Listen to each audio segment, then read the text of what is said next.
everyone, welcome back to Miss Carpenter's Read Aloud. Today we are going to be continuing reading Ranger's Apprentice, The Ruin of Gorlan by John Flanigan. Try to eat something, Will. Tomorrow's a big day after all. Jenny, blonde, pretty and cheerful, gestured toward Will's barely touched plate and smiled encouragingly at him. Will made an attempt to return the smile, but it was a dismal failure. He picked up the plate before him, piled high with his favorite foods. Tonight, his stomach knotted tight with tension and anticipation. He could hardly bring himself to swallow a bite. Tomorrow would be a big day, he knew. He knew it all too well. In fact, tomorrow would be the biggest day in his life, because tomorrow was the choosing day, and it would determine how he spent the rest of his life.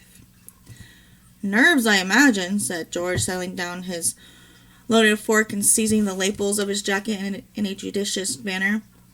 He was a thin, gangling, studious boy, fascinated by rules and regulations, and with a penchant for examining and debating both sides of any question, sometimes at great length.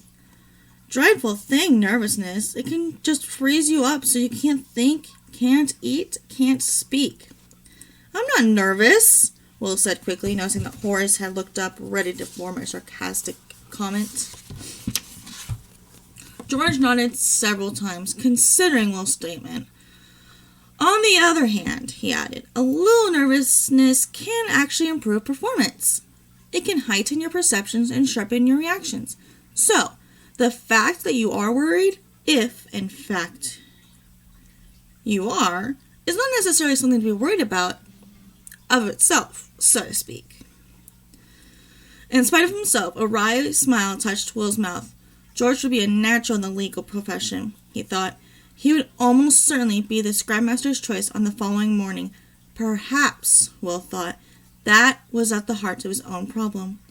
He was the only one of the ward mates who had any fears about the choosing that would take place within 12 hours. "He ought to be nervous," Horace scoffed. "After all, which craftmaster is going to want him as an apprentice?" "I'm sure we're all nervous," Alice said. She directed one of her rare smiles at him. "We'd be stupid not to be." "Well, I'm not," Horace said, then reddened as Alice raised one eyebrow and Jen giggled. It was typical of Alice, Will thought. He knew that the tall, graceful girl had already been promised a place as an apprentice by Lady Pauline, head of Castle Redmont's diplomatic service. Her pretense that she was nervous about the following day and her tact in refraining from pointing out Horace's gaffe showed that she was already a diplomat of some skill. Jenny, of course, would gravitate immediately to the castle kitchens, domain of Master Chubb, Redmont's head chef. He was a man renowned throughout the kingdom for the banquets served in the castle's massive dining hall.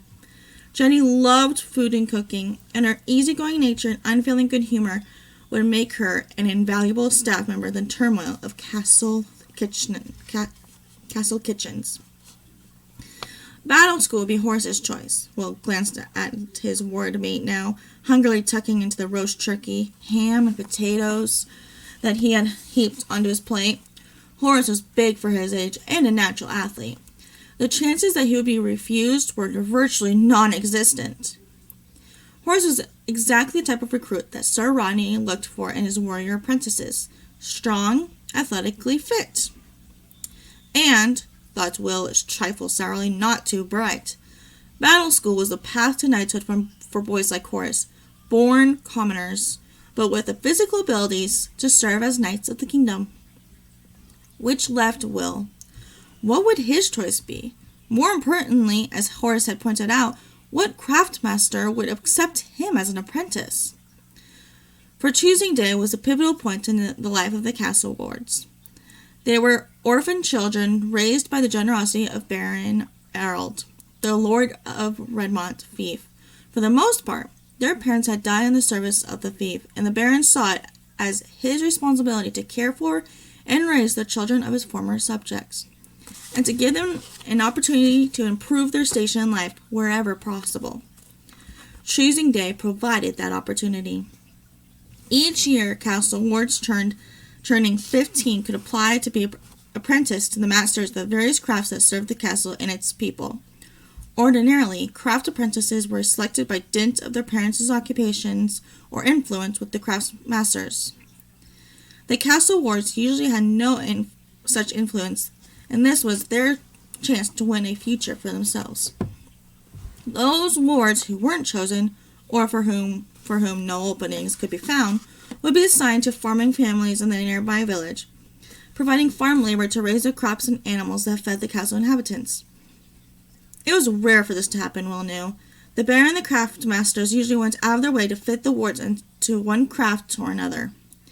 But it could happen, and it was a fate he feared more than anything. Horace caught his eyes now, and gave him a smug smile. "Still planning on applying for battle school, Will?" he asked, through a mouthful of turkey and potatoes. "Better eat something then. You'll need to build yourself up a little." He snorted with laughter, and Will glowered at him. A few weeks previously, Horace had overheard Will confiding to Alice that he desperately wanted to be selected for battle school, and he had made Will's life a misery ever since, pointing out on every possible occasion that Will's slight build was totally unsuited for the rigors of battle school training. The fact that Horace was probably right only made matters worse. Where Horace was tall and muscular, Will was small and wiry.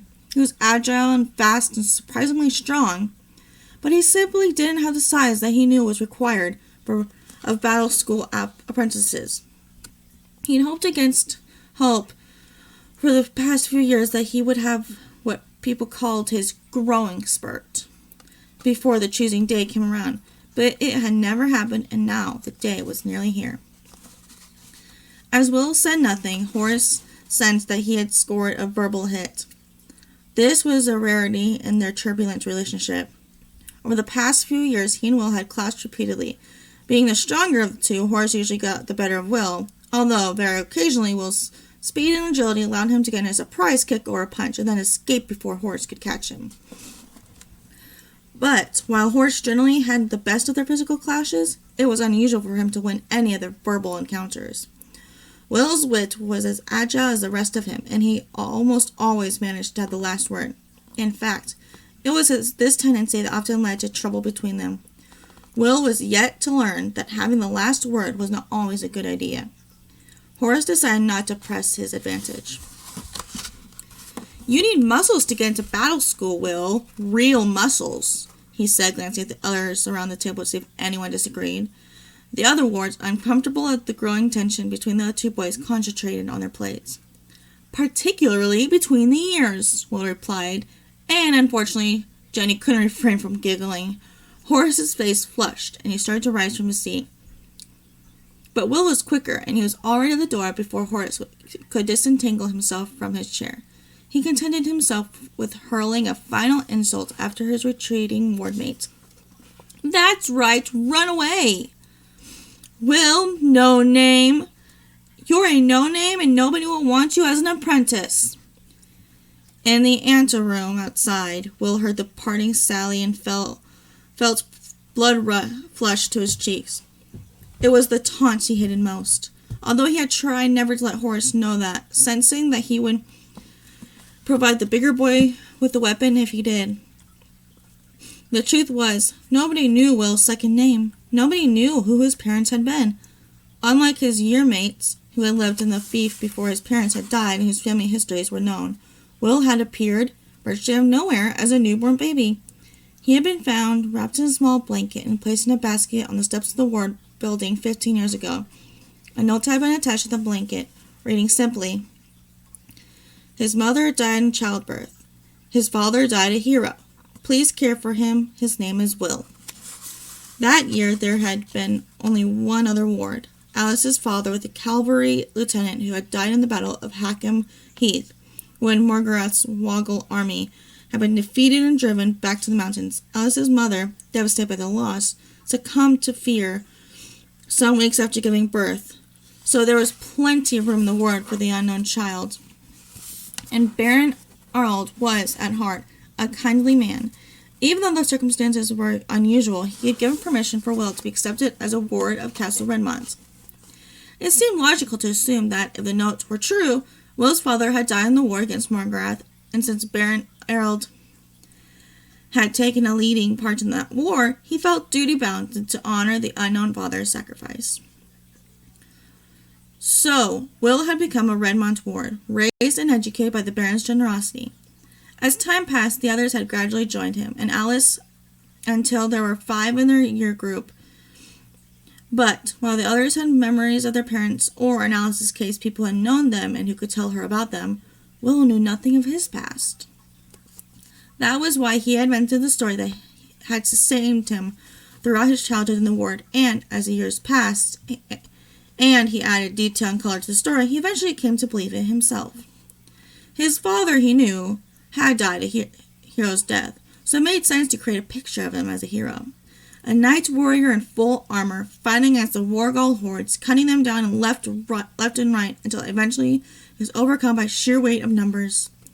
Will had pictured the tall figure so often in his mind, seeing every detail of his armor and his equipment, but never being able to visualize his face. As a warrior, his father would expect him to follow in his footsteps. That was why selection for battle school was so important to Will, and that was why, the more unlikely it became that he would be selected, the more desperately he clung to the hope that he might. He exited from the ward building into the darkened castle yard. The sun was long down, and torches placed every 20 meters or so on the castle walls shed a flickering, uneven light. He hesitated a moment. He would not return to the ward and face Horace's continued taunts. To do so, he would only lead to another fight between them, a fight that Will knew that he would probably lose. George would probably try to analyze the situation for him, looking at both sides of the question and thoroughly confusing the issue. Alice and Jenny might try to comfort him, he knew. Alice particularly, since they had grown up together. But at the moment, he didn't want their sympathy, and he couldn't face Horace's taunts. So he headed for the one place where he knew he could find solitude. The huge fig tree growing close by the castle's central tower had often afforded him a haven. Heights held no fear for Will, and he climbed smoothly into the tree, continuing long after another might have stopped, until he was in the lighter branches at the very top, branches that swayed and dipped into his weight. In the past, he'd often escaped from Horace up here. The bigger boy couldn't match Will's speed in the tree, and he was unwilling to follow as high as this. Will found a convenient fork and wedged himself in it, his body giving slightly to the movement of the tree as the branches swayed in the evening breeze.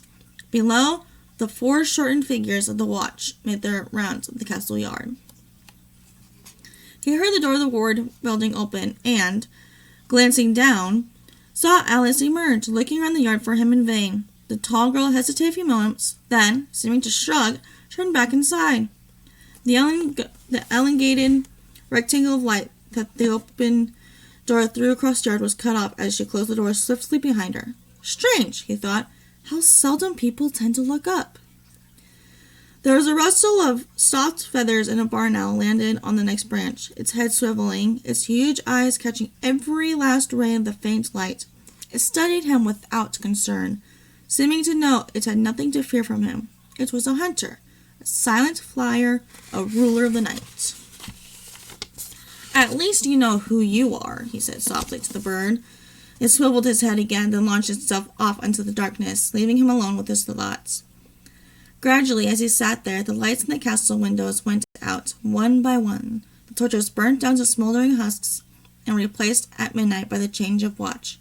Eventually, there was only one light left burning, and that, he knew, was in the Baron's study, where the Lord of Redmont was still presumably at work, poring over reports and papers. The study was virtually level with Will's position and the tree, and he could see the burly figure of the Baron seated at his desk.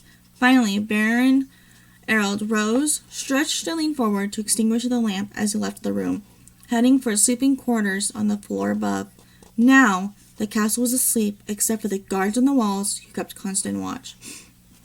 In less than 9 hours, Will realized, he would face the choosing. Silently, miserably, fearing the worst, he climbed down the tree and made his way to his bed in the darkened boys' dormitory in the ward.